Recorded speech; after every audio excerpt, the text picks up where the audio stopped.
Innal hamdalillah nahmaduhu wa nasta'inuhu wa nastaghfiruh wa na'udzu billahi min shururi anfusina wa min sayyiati a'malina. May yahdihillahu fala mudhillalah wa may yudlil fala hadiyalah. Asyhadu an la ilaha illallah wahdahu la syarikalah wa asyhadu anna Muhammadan abduhu wa rasuluh. Allahumma shalli wa sallim wa barik ala Muhammadin wa ala alihi wa ashabi ajma'in. Bapak dan Ibu sekalian yang berbahagia, alhamdulillah pada pagi hari ini kita agaknya kajiannya agak tidak sama dengan biasanya. Biasanya fikih atau tauhid secara khusus bukunya Golongan Selamat sama Kitab Tauhid. Kita menengok sedikit melongok kepada beberapa hikmat di dalam kitab Al-Hikam, ya.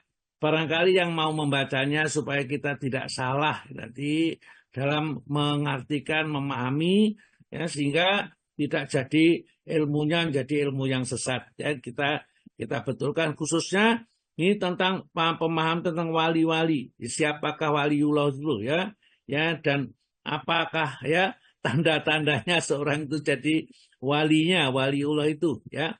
Oleh karena itu pada pagi ini nanti akan dibacakan, ya, ciri-ciri waliullah atau syaratnya seseorang ingin menjadi waliullah. Kemudian kita akan juga bahas tentang hadis nomor 38 kitab Arba'in An-Nawawiyah, ya, Al-Wafi. Budwi punya Al-Wafi?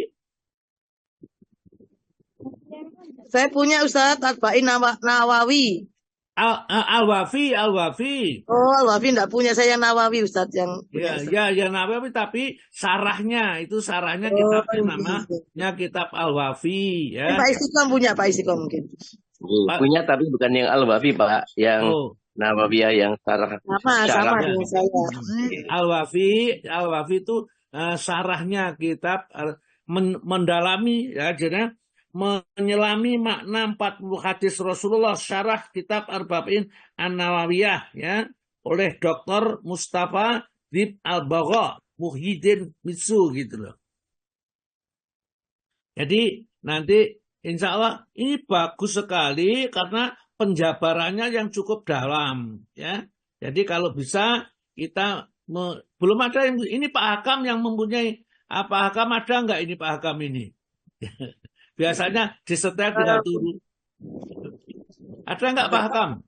Nggak ada Ustaz kayaknya. Nggak ada, ini gambarnya ada. Ini ada Ustaz, ada. Pak Hakam? Pak Sutomo ini mungkin juga Assalamualaikum.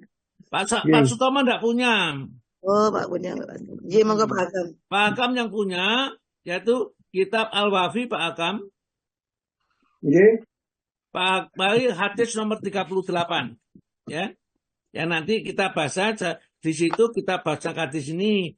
Kemudian untuk fikihnya nanti ya kita baca fikihnya sahih fikih sunnah atau fikih sunnah sabik tentang hal-hal yang dilarang orang yang junub atau orang yang berwudu. Baik, kita lanjutkan dulu di sini, ya.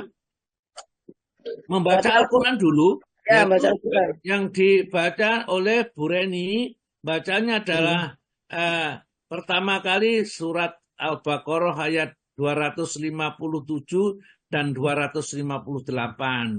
Dilanjutkan dengan surat Yunus, ya, surat nomor 10 ayat 62, 63, 64. Tadi kurang banyak soalnya katanya Budwi, ya, sampai 2. Maka bagaimana, siap nggak Bu Reni kira-kira? Kalau nggak siap ya cukup itu aja surat Yunus saja, nggak apa-apa. Okay. Al-Baqarah. Kalau mau Al-Baqarah 257, 50, 258. Ya itu tentang wali, Ya itu kemarin dibahas juga. Iya. Kalau enggak ya surat saja. Tadi kacanya kedeken gitu loh, kependekan katanya Budwi tadi. Ini tanya ke pendek, saya panjangkan sekarang. Ya, ya, enggak apa-apa. Tapi aslinya aja enggak apa-apa. Barangkali Bu Reni yang siapnya tadi sudah disiapkan ayat 62 sampai ayat 64. Maka itu aja dibaca, Bu. Nggih. Ngapunten Pak Ustaz. Enggak apa-apa. Assalamualaikum warahmatullahi wabarakatuh. Waalaikumsalam warahmatullahi wabarakatuh. A'udzu billahi minasy syaithanir rajim. Bismillahirrahmanirrahim. Ala inna awliya Allahi la khawfun alaihim wa la hum yahzanun.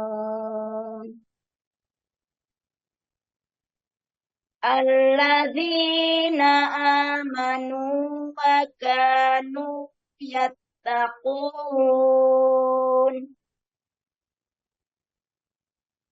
Lahumul busra fil hayatid dunya wa fil akhirah.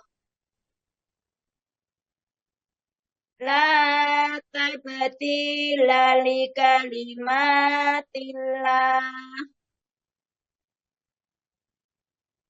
Dzalika huwal fawzul azim.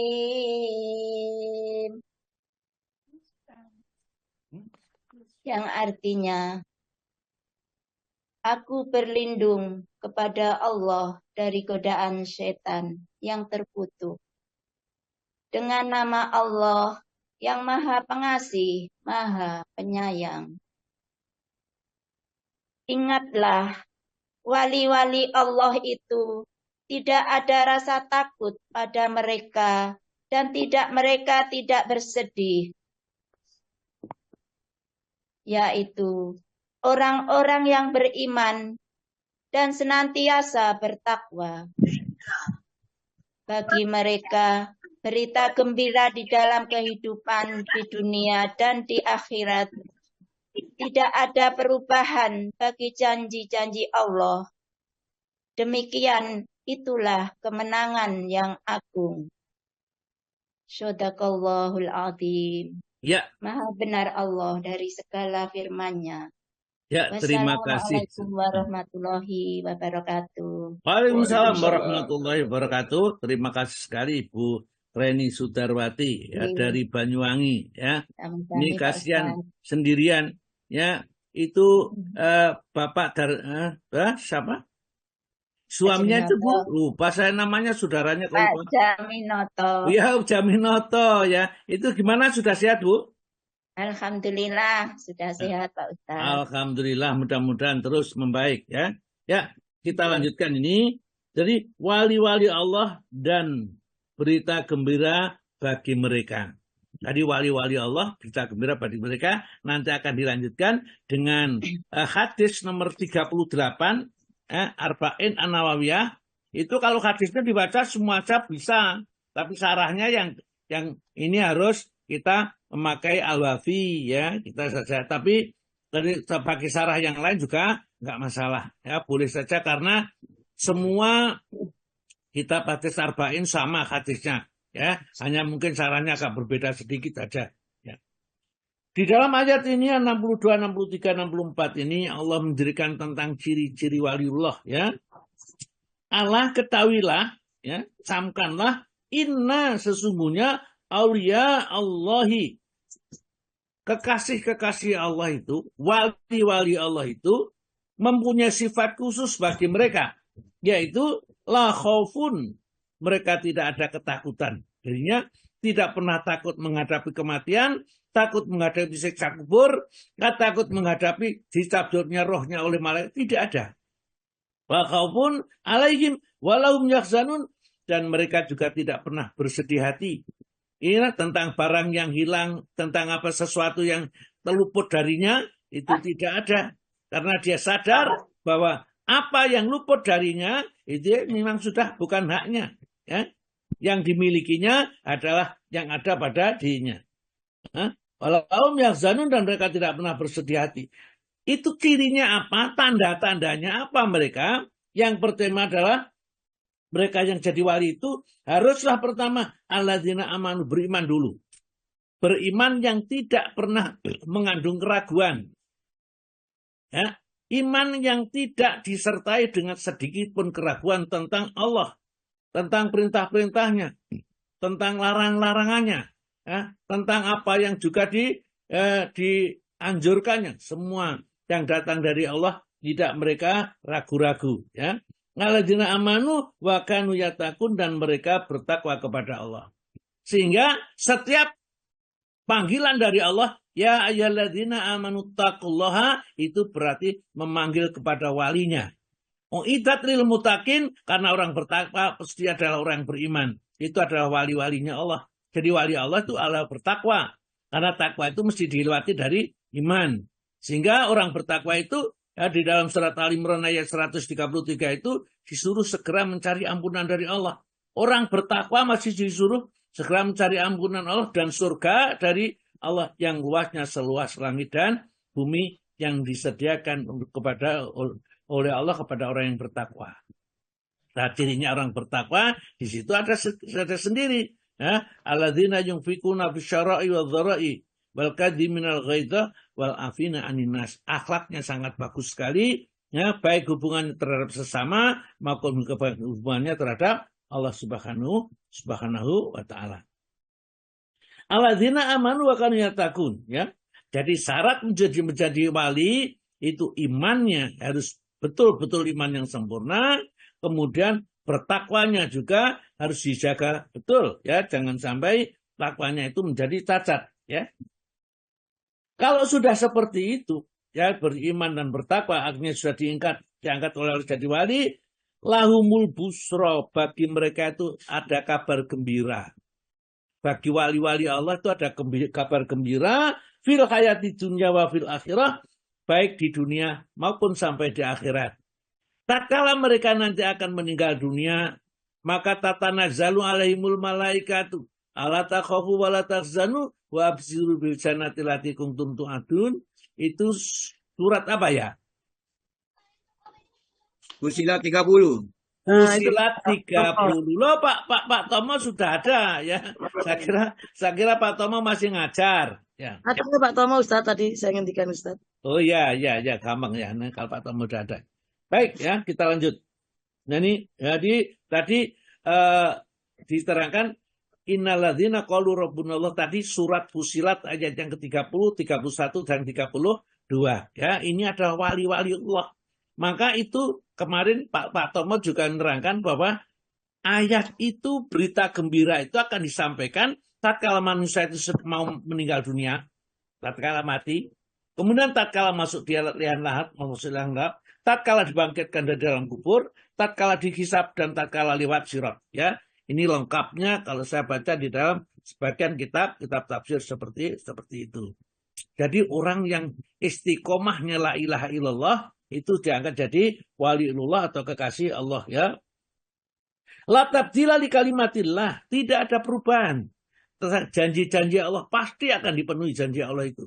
Ya, seperti innalladzina amanu wa amilus sholihati kanat lahum jannatul firdaus nuzula, ya sudah. Ya, orang beriman dan beramal soleh itu nanti akan mendapat surga firdaus kalau imannya benar, cocok dengan kriteria yang dipersyaratkan oleh Allah pada manusia ini. Ini surga firdaus, surga yang paling tinggi. Ya. Lahumul busra fil hayati dunya fil akhirah la tabdila li kalimatillah. Dzalika huwal fawzul azim, itulah keuntungan yang sangat besar, ya. Sekarang monggo Pak Akam dibaca terjemahnya hadis nomor 38, ya. Hadis ini monggo Pak Akam baca. Abu Hurairah radhiyallahu anhu berkata, Rasulullah SAW bersabda, Allah SWT berfirman, barang siapa yang memusuhi waliku, maka aku menyatakan perang terhadapnya. Tidaklah hambaku mendekatiku dengan sesuatu yang telah kucintai daripada apa yang telah aku wajibkan. Hambaku tidak henti-hentinya mendekatkan diri kepadaku dengan ibadah sunnah hingga aku menyintainya. Ketika aku menyintainya, aku menjadi pendengaran yang ia gunakan untuk mendengar. Menjadi penglihatan yang ia gunakan untuk melihat. Menjadi tangan yang ia gunakan untuk menggenggam dan menjadi kaki yang ia gunakan untuk berjalan. Jika ia meminta kepadaku, pasti ku beri. Dan jika memohon perlindunganku, pasti ku lindungi. Hadis riwayat Bukhari. Iya, jadi inilah janjinya Allah, ya. Dari seorang sahabat namanya Abu Hurairah, ya, an Abi Hurairah, dari Abu Hurairah radhiyallahu anhu. Ya, semoga Allah ridha kepadanya. Kalau dia berkata, kalau Rasulullah SAW Rasulullah bersabda, Inna Allah Ta'ala qol, ya, sesungguhnya Allah Ta'ala berfirman, man adali walian, ya, barang siapa memusuhi waliku, faqad adantuhu bil harbi, maka sudah dia menyatakan perang dengan Allah, ya. Kalau perang dengan Allah pasti kalah lah. Ini artinya siapapun di antara kita tidak boleh memusuhi, baik memusuhi dengan kata-kata, kalimat atau perbuatan, ya. Ada, jadi di situ ada mufradahnya, hadisnya memusuhi baik dengan ucapan maupun dengan perbuatan. Jadi memusuhi ulama itu biasanya juga jadi wali kekasihnya Allah karena mereka biasanya bertakwa, beriman dan bertakwa kepada Allah. Ya, kalau bukan ulama ahli hadis, ya siapa lagi yang jadi wali Allah setelah Rasulullah dan para sahabat. Jadi wali terbesar itu tentu para nabi dan rasul, kemudian sahabat-sahabat nabi dan rasul itu juga wali-wali Allah, para hawariyun itu juga termasuk wali Allah Subhanahu wa taala. Jadi siapa saja yang memusuhi mereka, maka akan menyatakan perang, ya, dengan Allah, tentu dia pasti akan dikalahkan. Dan kita sebagai wujud kita taat kepada Nabi, apapun yang sudah ditetapkan oleh Nabi, apapun yang dipesankan oleh Nabi, tidak boleh kita menyelisih dengan mengambil kebijaksanaan sendiri. Contoh yang telah terjadi di dalam perang Uhud, para sahabat itu mengambil kebijaksanaan tatkala Khalid bin Walid beserta pasukannya meninggalkan, ya, barang-barang ghanimah rampasan perang ini di bawah Bukit Uhud untuk memancing supaya pemanah-pemanah di Bukit Uhud itu turun mengambil ghanimah ini. Padahal Nabi kita sudah pesen-pesen, ya, wanti-wanti yang berada di atas ini itu ruhnya, atau itu intinya dari pasukan ini. Jangan turun apapun yang terjadi.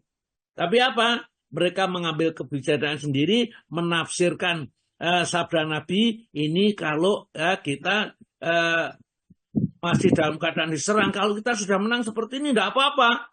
Mereka turun, padahal sudah diingatkan sahabat yang lain, jangan. Rasulullah melarang, nggak mau tahu. Karena apa? Hanya karena masalah urusan dunia.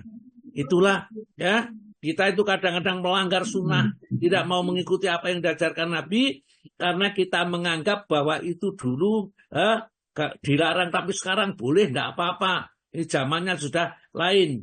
Kalau dulu pembagian waris itu laki-laki 2, perempuan 1, itu karena ini. Sekarang itu yang sudah zamannya ini dibalik saja, ya.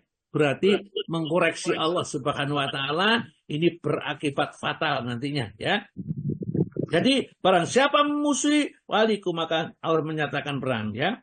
Wa ma taqarraba ilayya abdi bi syai'in, ya. Dan tidaklah seorang itu hambaku senantiasa mendekatkan diri kepadaku dengan sesuatu ibadah, ya. Mimaf taratu alaihi, dengan apa-apa yang kamu wajibkan kepadanya, ya. Jadi kalau kita beribadah, ya, ringkas saja, ibadah yang paling atau pengabdian kita kepada Allah itu yang paling dicintai oleh Allah itu yang diwajibkan, ya. Jadi misalnya apa saja yang diwajibkan, sholat wajib, puasa wajib, Haji wajib yang pertama kali, ya. Kemudian zakat, ya. Sedekah wajib yaitu zakat yang diwajibkan. Itu yang dicintai oleh Allah, untuk menghindari atau menjauhkan diri dari seluruh perbuatan maksiat itu. Semua yang diwajibkan oleh Allah itu harus dikerjakan. Itu yang dicintai oleh Allah Ta'ala. Dan senantiasa hamba itu, ya, mengerjakan perbuatan wajib itu disempurnakan, kemudian setelah itu mengerjakan sunnah-sunnahnya, jadi Allah itu cinta kepadanya. Kalau sudah Allah mencintainya, maka dialah yang menjadi tangannya. Dengan ia memukul, memegang, dengan matanya ia melihat, ya, dengan telinganya dia mendengar. Semua oleh Allah Ta'ala, diawasi oleh Allah Ta'ala, sehingga karena terkendali tidak mungkin orang itu berbuat maksiat, karena banyaknya berbuat ibadah. Ada sebagian ulama yang mengatakan bahwa tandanya bahwa kita cinta kepada Allah itu adalah, ya, kita mengerjakan fardunya dengan sempurna. Itu tandanya kita cinta kepada Allah. Dan buktinya tanda-tanda juga Allah telah membalas cintanya kepada kita. Allah telah menjadikan kita hambanya yang rajin mengerjakan sunnahnya. Ya. Jadi di sini wali ada penjelasan. Wali bisa berarti mencintai karena ia sungguh-sungguh dalam melakukan ketaatan kepada Allah atau ibadah. Bisa juga berarti yang dicintai, itu juga berarti wali.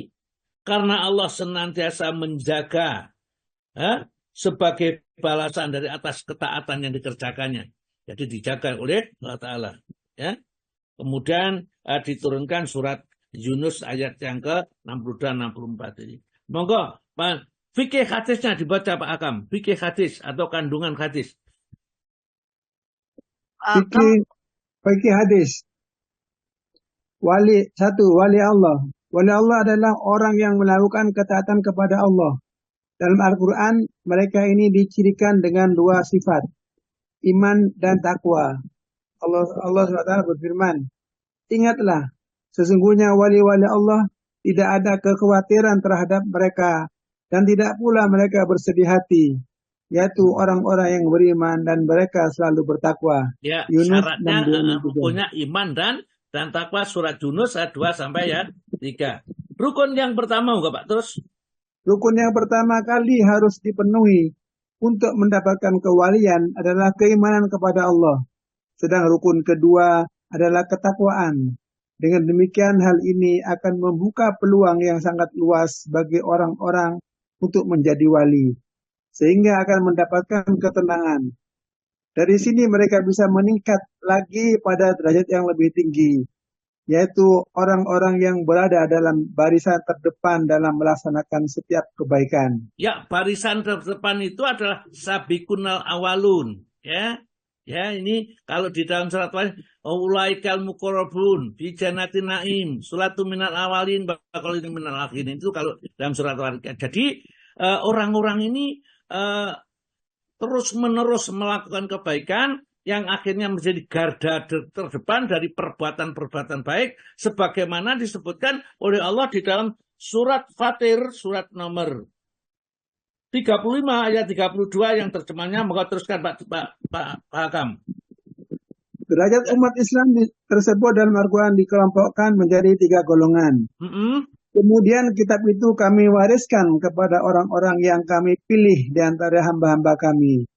Lalu di antara mereka ada yang menganiaya diri mereka sendiri, ada yang pertengahan, dan di antara mereka berada dalam baris terdepan dalam melaksanakan setiap kebaikan dengan izin Allah. Ya. Dan demikian itu adalah karunia yang amat besar. Fatir 32. Ya. Jadi Al-Quran itu sebagai pedoman bagi manusia itu summa aurasna, kemudian kami wariskan kitab Al-Quran itu ala distofaina, yaitu kepada hamba-hamba yang kami pilih min ibadina, dari hamba kami, ya. Faminhum, maka di antara yang dipilih oleh Allah Ta'ala ini, ya, mereka ini untuk menerima Al-Quran itu di antaranya zalimuli nafsi, menganiaya dirinya sendiri. Al-Quran dibaca, ya, larangan juga dibaca, perintah juga dibaca, dimengerti, tapi perintahnya tidak dikerjakan, ya, larangannya justru dilanggar, dilakukan. Ini zalimul nafsi, menganiaya dirinya sendiri. Wa minhum, di antara mereka muktasid pertengahan. Nah, pertengahan itu ya mereka ngerjakan yang wajib-wajib saja, ya. Sunnah tidak dikerjakan, yang wajib-wajib saja. Kemudian yang dijauhi, yang haram ya jelas jauhi, makruh ya dijauhi. Yang subhat kadang-kadang masih dilanggar. Itu pertengahan, tapi dia sudah lebih baik daripada yang pertama, menganiaya diri sendiri. Ya wa minhum, dan di antara mereka sabiqum bil khairat, yaitu diterjemahkan di orang-orang yang senantiasa selalu berbuat kebaikan, ya. Jadi kalau di dalam tafsir di sini garda terdepan untuk melaksanakan setiap kebaikan ya, dengan izin Allah.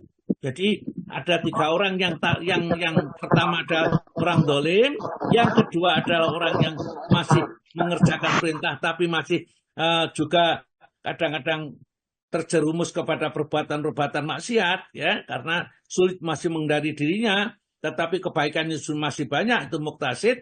Yang ketiga adalah orang-orang yang senantiasa berada di barisan terdepan untuk mengerjakan ketakwaan. Itu yang dipilih oleh Allah sebagai orang yang akan menjalankan agama. Terus Pak, golongan pertama monggo Pak. Golongan pertama, orang yang menzalimi diri sendiri adalah umat Islam yang masih bergelimang dalam kubangan dosa. Golongan kedua, pertengahan adalah mereka yang menunaikan kewajiban dan menjauhi larangan. Mereka inilah wali-wali Allah. Namun demikian, mereka ini kewaliannya masih berada pada tangga yang terendah. Iya. Terus. Sedangkan golongan ketiga yang senantiasa dalam baris terdepan dalam melaksanakan kebaikan adalah mereka yang tidak terbatas melakukan kewajiban, akan tetapi berlomba-lomba melakukan perbuatan sunnah, tidak terbatas menjauhi perkara-perkara haram, namun juga berlomba-lomba untuk menjauhi perkara-perkara yang makruh. Mereka inilah yang menempati tangga puncak dalam tangga kewalian. Ya, jadi kalau ini dan mereka ya yang sampai kepada ini, kepada tingkat itu adalah ya tentunya ya para nabi yang jelas, para rasul, kemudian para sahabat itu ya, para sahabat Nabi, kemudian para ulama ya, kemudian ya kepala ke bawah dan seterusnya ya. Wali Allah terus Pak, wali Allah. Wali Allah yang paling mulia adalah para nabi dan rasul. Mereka adalah manusia-manusia yang terjaga dari setiap dosa dan didukung oleh mukjizat Allah Subhanahu wa taala. Menempati urutan di bawahnya adalah para sahabat Rasulullah. Mereka adalah orang-orang yang telah merefleksikan Al-Quran dan Sunnah Nabi SAW. Berikutnya adalah orang-orang yang hidup setelah mereka hingga hari ini. Yang perlu diingat bahwasanya kewalian tidak akan terrealisasi dalam diri siapapun kecuali orang tersebut memiliki keimanan dan ketakwaan, mengikuti dan meneladani Rasulullah SAW dalam setiap ucapan, sikap dan perbuatannya. Ya, jadi sudah sementara ya. Jadi disebutkan bahwa iman ya dan ketakwaan menjadi prioritas yang persyaratan menjadi wali. Ya, setelah itu dalam perilakunya kesehariannya senantiasa mengikuti dan meneladani Rasulullah SAW dalam setiap ucapan, sikap dan perbuatannya. Jadi Rasulullah senang apa? Ya, senang membaca Quran, kita juga baca Quran. Kalau Rasulullah senang bersedekah, kita pun sudah bersedekahnya tentunya sak mampunya. Karena masing-masing orang mempunyai kualitas tersendiri. Jadi apakah kita termasuk bakil atau tidak bakil, itu ya tergantung kepada kualitas kita sendiri. Harta kita berapa, kita mampu berbagi dengan siapa, dan berapanya itu juga akan menentukan. Teruskan Pak. Kesalahan paling fatal yang terjadi dalam masyarakat kita dewasa ini adalah anggapan yang menyatakan bahwa kewalian hanyalah dimiliki orang-orang tertentu dan jumlahnya sangat sedikit.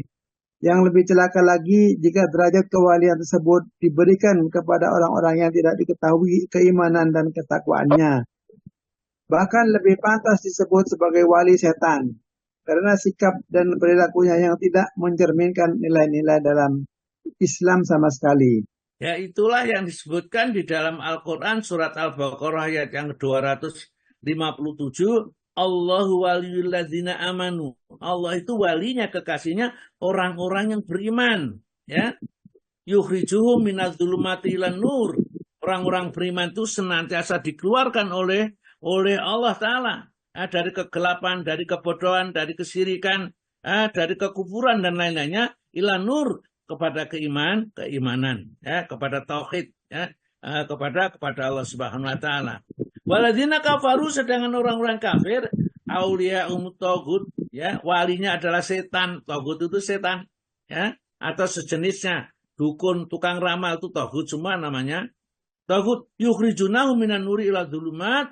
Ya, setan-setan atau tagut itu senantiasa mengeluarkan asalnya orang beriman, tidak menjadi orang yang tidak beriman. Ya. Jadi mengeluarkan dari kegelapan terang benderang menuju tempat yang gelap gulita. Itulah orang-orang yang tersesat, wali-wali setan.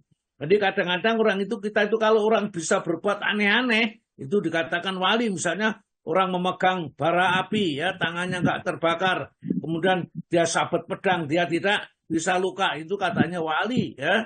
Kemudian macam-macam itulah. Padahal mereka itu sholat aja nggak pernah, ya, baca Al-Quran, apalagi dibaca Al-Quran.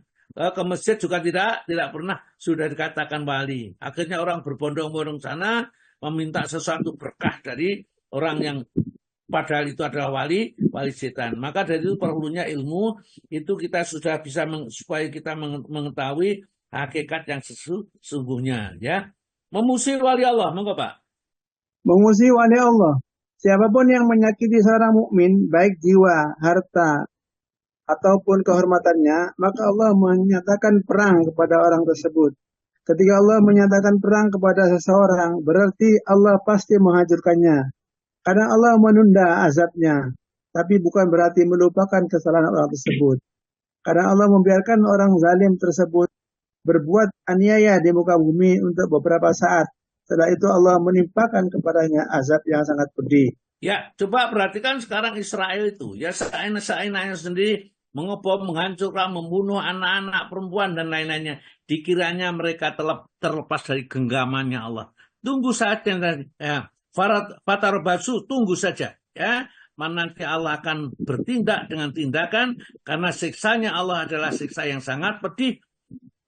Kalau ada sudah menyiksa, tidak ada seorang pun yang bisa lari dari siksanya.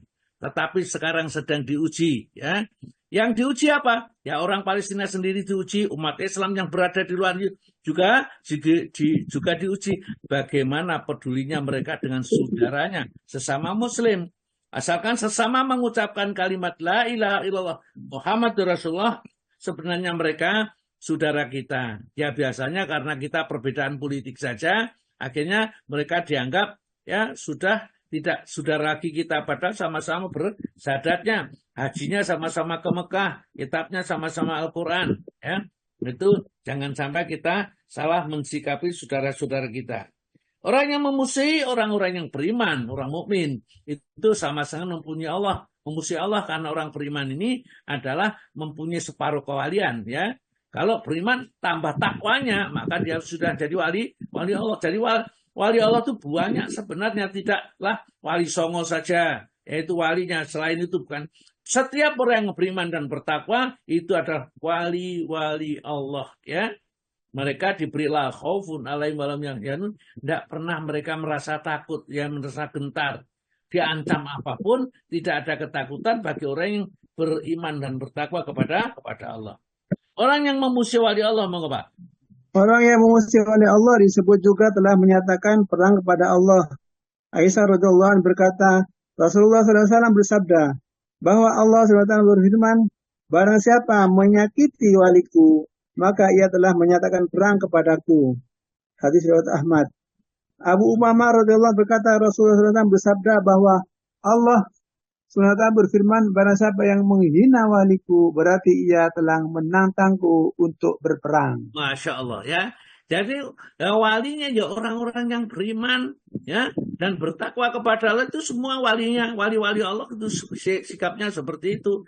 Maka jangan gampang kita menghina seorang ulama misalnya. Bagaimanapun juga seorang ulama itulah pasti mereka itu orang yang beriman kepada Allah. Ya, syarat pertama dipenuhi, yang kedua adalah bertakwa. Ini adalah Allah sendiri yang mengukur setinggi apa kualitas takwanya seseorang yang akhirnya menempatkan derajat tertinggi kewaliannya di hadapan Allah Ta'ala. Amalan yang paling afdal, monggo Pak.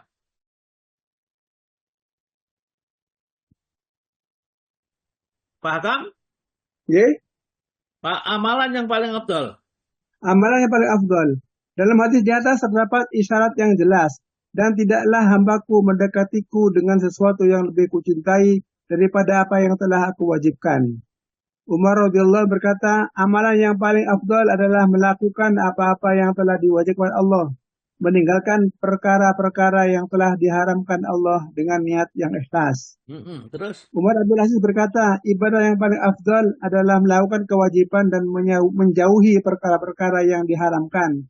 Karena Allah dalam mewajibkan berbagai perkara kepada hambanya, hanyalah semata-mata agar hambanya mendekatkan diri kepadanya, mendapatkan keridhaan dan karunia-Nya. Kewajiban fisik yang juga merupakan sarana untuk mendekatkan diri kepada Allah yang paling utama adalah salat. Allah SWT berfirman, sujudlah dan dekatkanlah dirimu kepada Rabb. Ya. Al-Alaq 19. Ya. Wasjud waqtarib. Ya. Bersujudlah, mendekatlah diri kepada Allah. Jadi sedekat-dekatnya seorang hamba kepada Allah dari kala sujud, ya. Tatkala dahi kita menempel ke tanah, itu adalah sedekat-dekatnya kita kepada Allah, ya. Justru pantat kita diangkat tinggi-tinggi yang ke sana, ya. Karena orang itu menghambakan diri kepada Allah. Oleh karena itu ukuran sujud itu yang menjadikan iblis itu menjadi calon dilaknat masuk neraka selama-lamanya. Itu karena tidak mau sujud. Sujud tidak mau.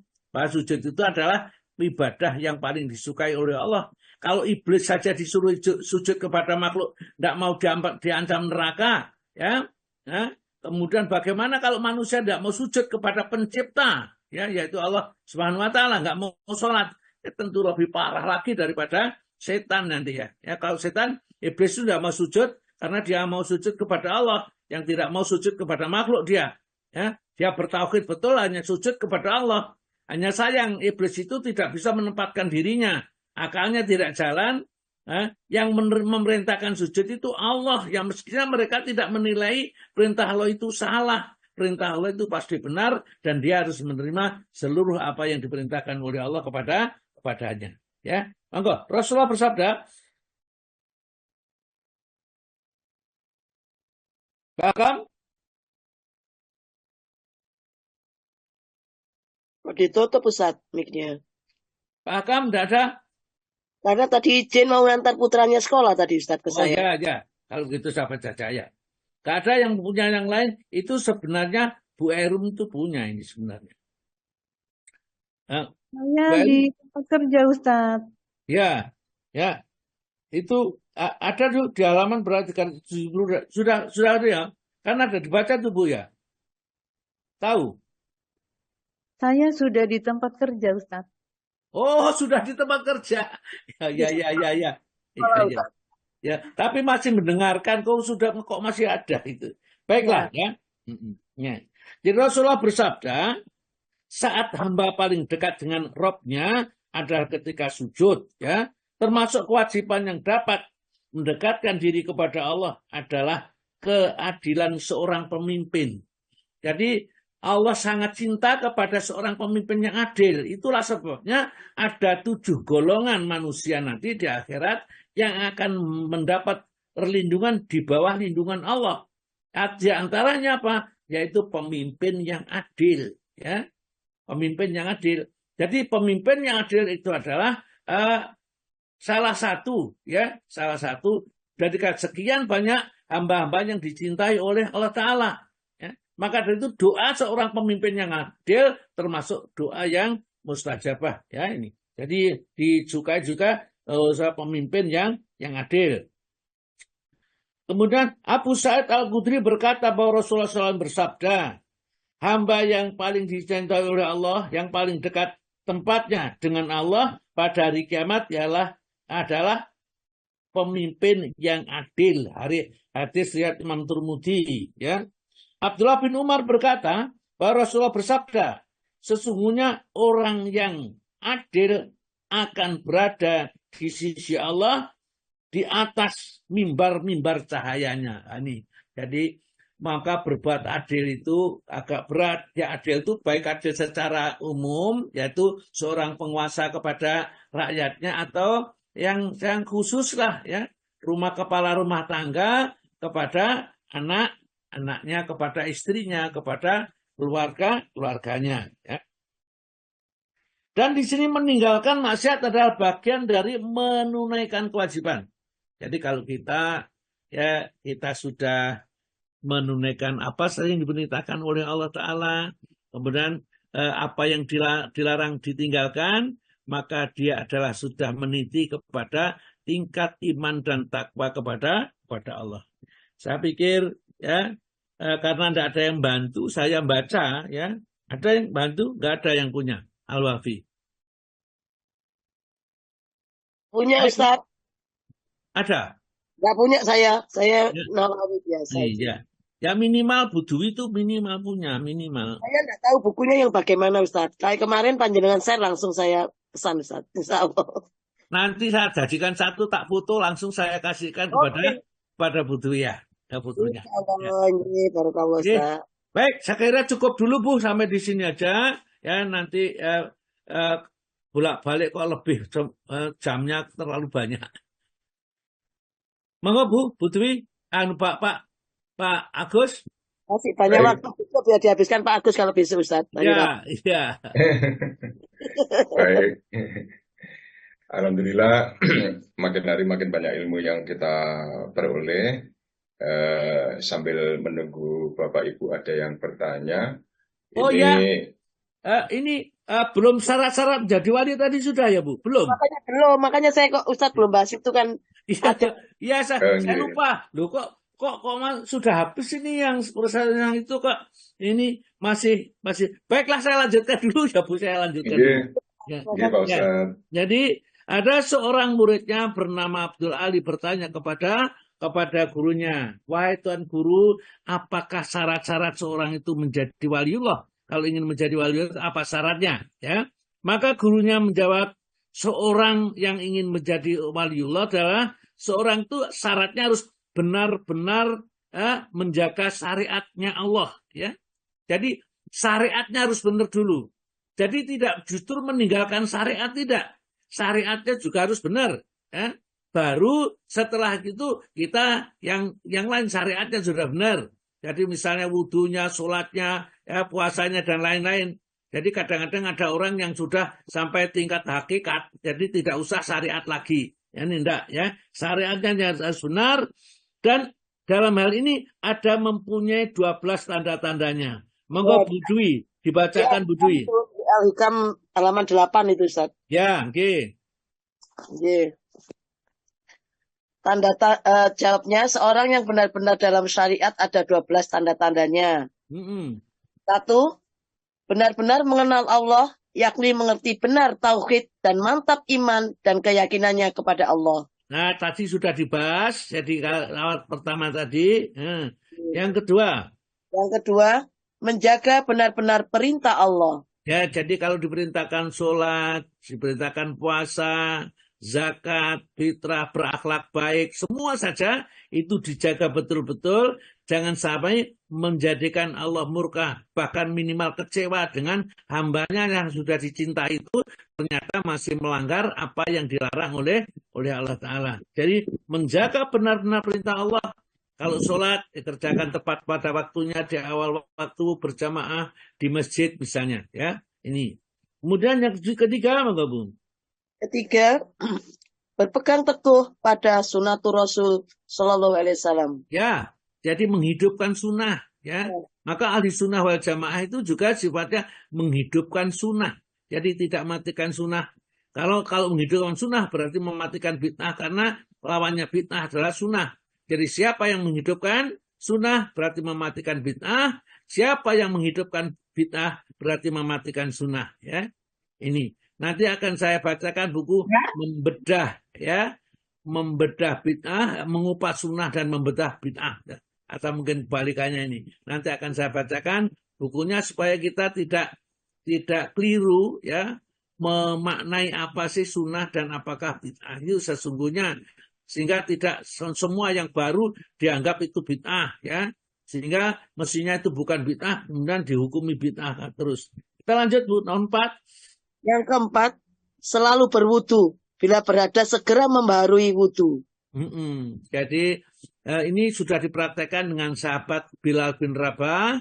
Ya, tatkala Rasulullah Isra Mi'raj mendengar suara terumpahnya di surga, maka tatkala pulang, ya, kembali dari Isra Mi'raj, tanya sama Bilal, apakah amalan yang kamu banggakan wahai Bilal? Saya kok sudah mendengar suara terumpahmu di surga, padahal dia masih di dunia, belum meninggal.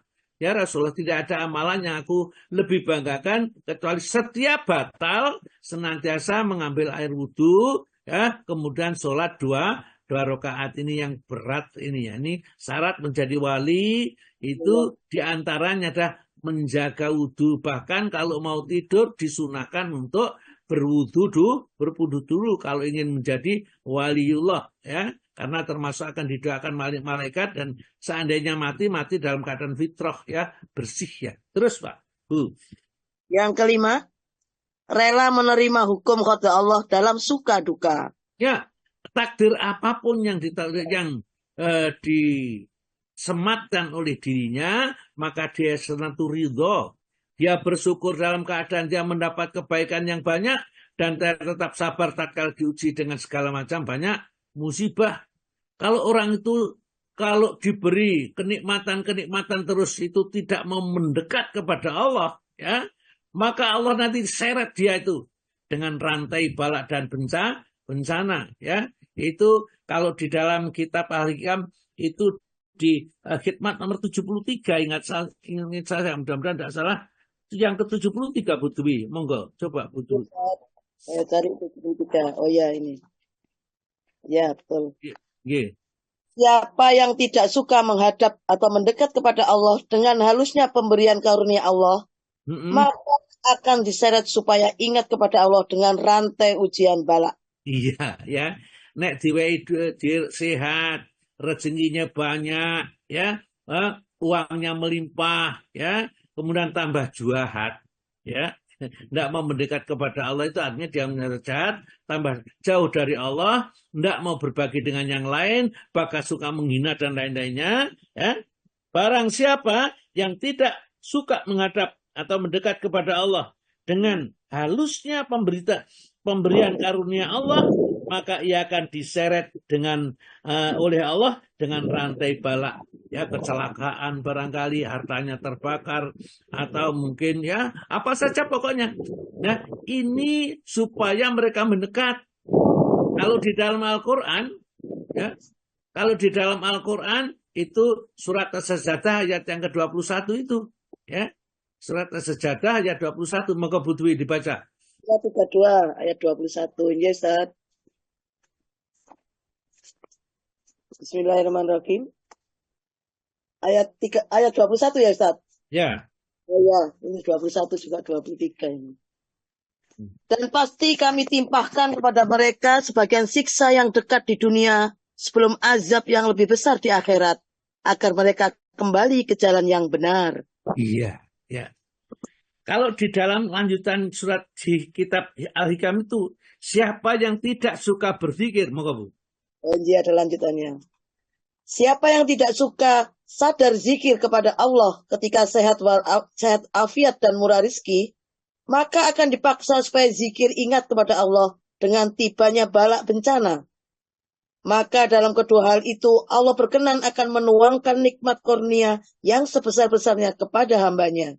Ya, balak itu sebenarnya kebaikan Allah kepada kita, tapi jarang yang menyadari bahwa balak itu kebaikan Allah. Kenapa? Kan wujudnya bukan merupakan duit yang banyak, kesehatan bukan. Ya, inilah, ya, siapa saja yang tatkala sehat tidak mau mendekat kepada Allah, maka nanti tunggu sajalah, ya. tatkala dia akan diseret oleh Allah dalam keadaan mereka berputus asa lah di dalam surat nomor 6 ayat 44 itu. Kita lanjut Bu, ayat yang ke-7. Yang ke-6 Ustaz sekarang. Yang 6 dulu. Yang ke-6, yakin terhadap semua janji Allah. Iya, ya. Jadi wa'dallahi haqq, janji Allah itu benar, ya. Ya inna wa'dallahi haqq, sesungguhnya janji Allah itu benar. Jadi tidak ada janji Allah itu yang tidak benar. Maka dari itu setan itu tatkala besok membuka rahasianya ini, dia mengatakan janji Allah itu benar. Sedangkan saya janji saya tidak benar. Saya tipu. Kenapa kamu justru mengikuti janji saya tapi tidak percaya kepada janjinya Allah? Ayatnya nanti kalau kita baca sendiri aja surat Ibrahim ayat 22. Kita lanjutkan di sini, lanjut ayat yang ke-7, Bu.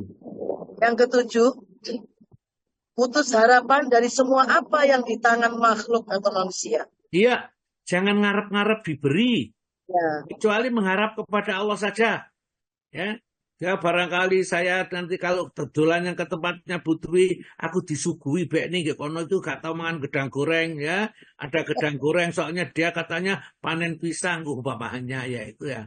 Jadi jangan mengharapkan sesuatu kepada makhluk, harapkan kepada Allah Subhanahu Wa Taala saja, karena tidak ada yang memuaskan pemberian makhluk ya. Karena semua pemberian makhluk itu akan menyedihkan kepada kita karena kita utang budi kepada mereka.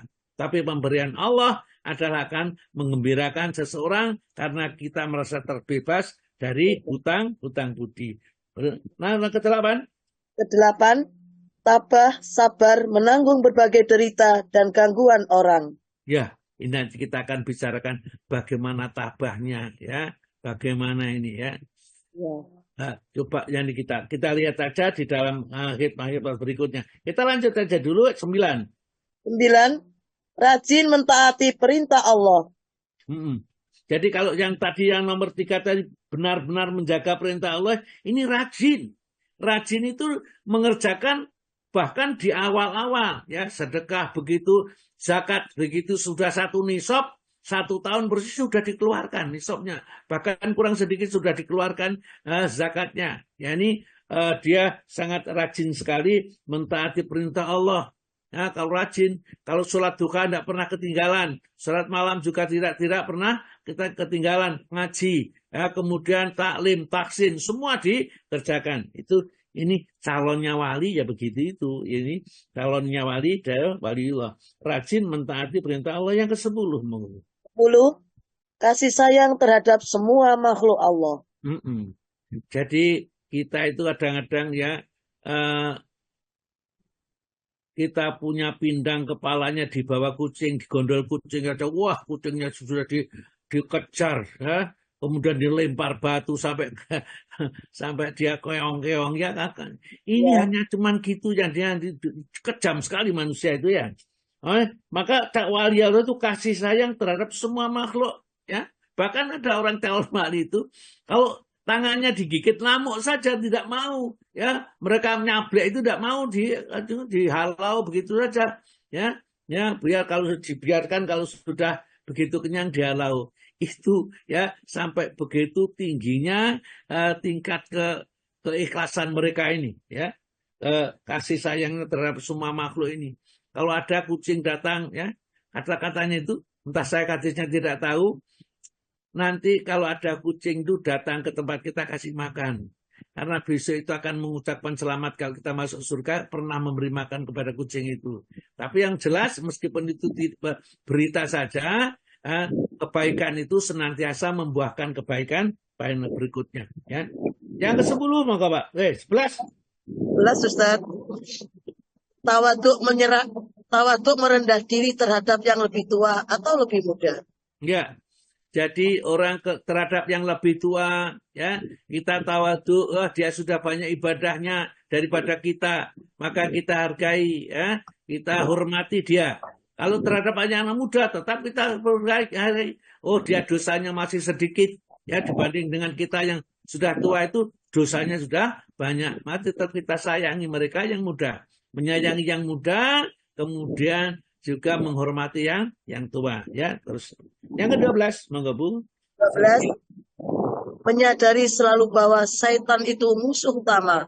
Sedang sarang syaitan itu dalam hawa nafsumu dan selalu berbisik untuk mempengaruhimu. Jadi kita itu dalam menjalankan semua itu pasti ada setan itu yang membisikkan ke dalam hati kita supaya kita itu tidak terlalu konsekuen dengan apa yang dicantumkan 1 sampai 12 ini, ya. Inna syaitana lakum aduun, ya. Fatakhidu adwa, surat Fatir ayat 6. Monggo terjemahnya Bu. Sesungguhnya syaitan itu musuhmu, maka waspadalah selalu dari tipu daya musuh itu. Ya, setan itu kelihatannya baik, tapi semua jahat setan itu. Ya, selalu mengajak kelihatannya bagus, tapi menjerumuskan seseorang. Kemudian Ahmad Al-Badawi melanjutkan nasihatnya, monggo Pak. Hai, monggo Bu. Kemudian Ahmad Al-Badawi melanjutkan nasihatnya. Hei Abdul Al, berhati-hatilah daripada cinta dunia.